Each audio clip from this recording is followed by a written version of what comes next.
I wonder if we could change tracks and talk about industry a bit. In our previous discussions, you brought up sector coupling. Yep. I wonder if you could talk a little bit about sector coupling in terms of both efficiency and economics. Yeah, okay. Sector coupling, that is becoming a really big thing these days. It's one of the big priority areas for the European Commission and for most of the EU governments. So sector coupling means looking at your electricity system and saying, what is it that's going to make that more expensive? It might be excessive growth, it might be a drop in utilization rates, or whatever. There's a lot of other things.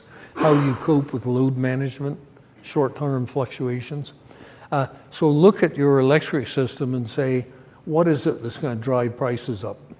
And then say, what is it of these things should we focus on to maintain affordable electricity in the future?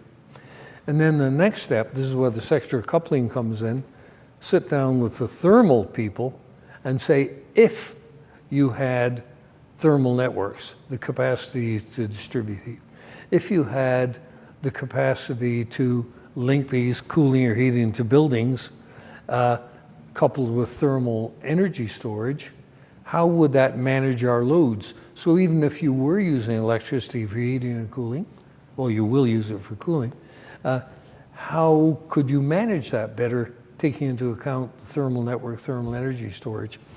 And so what we found, there's a lot of ways that if they're coupled, you could do a lot better. The most obvious is CHP, combined heat and power. You have the option, if you were to electrify, of let's say you need another 1,000 megawatts of heat load that's going to be electrified, you got 1,000 megawatts of generation to build.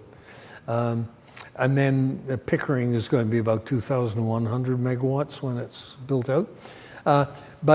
So you could either, and then the heat from 2,000 megawatts is roughly 4,500 megawatts. And we're dumping that in the lake, right? You could modify the plant a little bit, extract at a higher temperature, and instead of rejecting at 25 Celsius into the lake, you could take it out at 100. And the loss would be very small. You get about 1 unit of electricity lost to make 8 units of this heat useful, right? So here we are sitting on power plants, Darlington, Pickering, Wesleyville, that every time you build 1,000 megawatts, you're throwing away 2,000 that could be useful.